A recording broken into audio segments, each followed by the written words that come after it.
Hey guys, I'm coming to you from a slightly cooler New York. It's no longer triple digits. We had a brief thunderstorm yesterday. We didn't get a lot of rain. It only rained for about 10 minutes. But it was still really hot last night. This morning it's a bit better. I don't feel like I'm going to pass out. It's just showing you the progress of the green stalks. So basically all of the cool weather crops are out. I did put some small tomatoes in here that had seeded themselves. We've got some Tulsi finally growing. I moved a cabbage into here, some more basils that I'm going to use for teas and medicine. This is the string beans that I had seeded a few weeks ago. Finally taking off. It looks like something else is coming up in here that maybe I did not germinate in the spring because it was so cold and then it got to be so hot. I'm having issues with the kohlrabi. Between cabbage worms and whitefly, I'm not sure if I'm going to get any crops out of them. I did plant them to get spring crops, but it was so cold, and then it was about 90 degrees, and it was cold, and it was 90, and then now it's been 100 degrees for the last 3 weeks. So I'm not really sure what's going to happen in here, but you could see all the bug damage, and I've been picking them off when I find them. I did try to plant some more squash because the vine borers got to a bunch of my squash. I did get some of them out. They were really, really small, and then I used aluminum foil, but like you could see the bugs on here. The aphids. The potatoes, they're still going. They look okay. The loofah, I'm hoping they actually get crops out of. So today is the first day it's in bloom. I'll walk you around so you can see. We've only gotten like 3 cucumbers, and they were pickling size. I'm hoping to get some full-size cucumbers, but they don't like the heat. So you could see they're looking a little rough. But I'm hoping, even the Malabar spinach, which likes heat, is not doing good. So I put some more basil in over there to try to get the pests, to keep them away, so I could actually get some food. I do have bees. You could see there are bees pollinating. So I should get food. So we'll have to see. Only time will tell. Mother Nature, you have to be patient. So here's the loofah. It's open. I'm excited because it took me a long time to germinate those seeds. And I almost gave up, and then I get one more shot. And I'm hoping to get some loofah to use Christmas presents when I give people like herbal bombs and stuff. So you could see this is August in the garden. Through a drought, through a heat wave. Things are struggling. These zinnias are huge. They weren't supposed to get this big. So they're really not happy in this container, but I'm kind of at that point where I don't have the energy. Well, there's another butterfly. They love the flax. I don't really have the energy because it was just so hot. I mean, I would come out here at 7 o'clock in the morning till 10:30, and I literally felt like I was going to pass out. It was just so hot. So you could see the squashes, the cucuzzi and the trombosino squash are pretty much taking over the garden. And I'm going to let them because I need to get some food out of it because we didn't really get a lot of zucchinis. We do have a watermelon. You could see a video from last year how we show you how to make this brace. And I have a few more baby watermelons, but they're looking a little rough. So what I did in here was I just trimmed back more of the leaves of the squash plants to give some more sunlight to the other vines, the cantaloupes and the watermelons. And I also, if I found any bugs, any aphids, I took those leaves off. So this is the acorn squash. We do have one on here, but again, I had issues with the vine borers. This, you could see the vine borers traveled all the way up. And they were babies, like really, really small. And I was able to get them out with a toothpick, like to carve them out in the holes that they went into. And then I attached the aluminum foil. So you could see the squash here. There's a lot growing. We've had, I don't know, I guess like 6 or so. Peter Pan squash was annihilated. Yeah, so this side is the trombosino. So these are the trombosino squash. The cucuzzi, we haven't gotten any yet, but there are some growing. At the front, there's a few. But I did find this morning, I mean, it's prolific with blooms. I'd never grown it before. I knew it would take over, so I only did one on each side. The mistake is I also tried to do 2 watermelons and a cantaloupe on this side, and it's too crowded. But you can see like the tomatoes are trying to grow to get the sun, and they're really struggling. So I cut, I mean, it actually is helping to provide shade when it's 100 degrees, but they need some sun.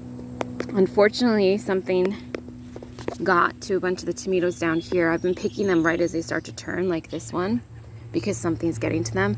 This is from a hornworm. I did find it today. I hadn't been in here this far back when I was watering because it was just so hot, and I didn't want to disturb the plants. I wanted to kind of let them be and not be interrupted. But the hornworm got onto this, and it got onto this. So I did kill it. I found it, I picked it off, I killed it. So I've heard that you can use, see look, I'm losing tomatoes from bugs and whatnot. So I heard that you can, sorry guys, my allergies are bothering me today, that you can use a black light to find them at night. I'm not that invested. So I'm not, we planted so many tomatoes, and I just, between the heat and it's, again, at 7 o'clock at night, it's still 90 degrees. So I'm not going out and doing that. I just can't. The heat is just so oppressive with the humidity. So here is a cucuzzi here. There's one back there. So they are growing. Here's another watermelon. I'm hoping that this watermelon gives me a few watermelon, because so far I've only got the one. I don't know if I'm going to get any cantaloupe. That's over here. But like, we haven't even been able to mow the lawn or do like regular yard maintenance because it's just so ungodly hot. String bean is still kind of producing, but in the heat they're not so happy either. So I did pick a zucchini off of this. Again, there was vine borers in here. There's another zucchini down there. I got them out. I wrapped it in foil. Again, same thing with this one. There was vine borers. I wrapped it in foil. I think there's one starting at the bottom down there. Yeah. So hopefully we'll get a few more. People talk about having zucchini out of their ears. They must not have vine borer issues, because even though we move where we plant our plants every year, we have vine borers. So the green zebra is finally turning. So it's like a green stripe, and then it turns a little bit orange when it's ripe. I want to leave it on the vine to show you guys. This is that one, that cat blossom, that I don't even know how many were on it. There was like 7 blossoms together. I couldn't even count it. But see, the blossoms are falling off because it's so hot. They're just drying off, which sucks. So I left it. I think this is a green zebra too. Yep, it's a green zebra as well. So you could see the striations. So we'll see what happens. The heirlooms tend to do that. They tend to, I think it's called like a fascia or something like that they gather together. But you could see there's some good sized tomatoes back there. I'm gonna pick them because I don't want them to be eaten, right? Like here's a good one, because that's what's been happening. I don't know if it's a groundhog. You can see the banana peppers here, some Italian peppers. The cabbages have formed heads. Hallelujah. I'm hoping we'll get some cabbages. They didn't bolt, even with the heat. Again, they had pest damage. They struggled a bit. Everything has struggled. It's August, so if something is not struggling, it's rare. But because we've had the heat and no rain, typically we would have thunderstorms in the summer. I mean, you can see the tomatoes are kind of all, every day I come out, I trim off the yellow. I pulled some tomatoes, plants that were just really too sickly. I didn't want them to spread disease to other plants. The fennel's in bloom, so that makes the bees happy. And then also the swallowtails will lay babies on here. We have had a few monarch babies that have hatched, so we're excited about that. It was more than last year, but we also are having pest issues with that as well. So something is getting to the babies. So here's a better cucuzzi picture. So right now I see 2. 3 is back there. There's a bunch of Trombosinos still growing, so you can see how big they get. That's not even that big. That's basically the size I've been picking them at. So I'm going to see what will happen when I wait a little bit longer. They will cure on the vine.